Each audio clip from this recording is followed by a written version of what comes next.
तरह गिर सुलझे है रोम रोम एक तारा।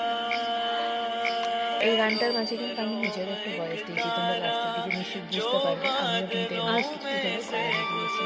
তো তোমাদের কেমন লাগলো সেটা কিন্তু জানাতে ভুলো না, যে উনি তো অনবদ্য গাইবেন প্লাস তবলাটা অনবদ্য বাজাবেন, তার মাঝখানে আমি নিজের একটু সুরসঙ্গীত ওনার সাথে একটু গলা মিলিয়েছি। জানি না কেমন হয়েছে, তোমরা অবশ্যই কমেন্ট সেকশনে জানিও।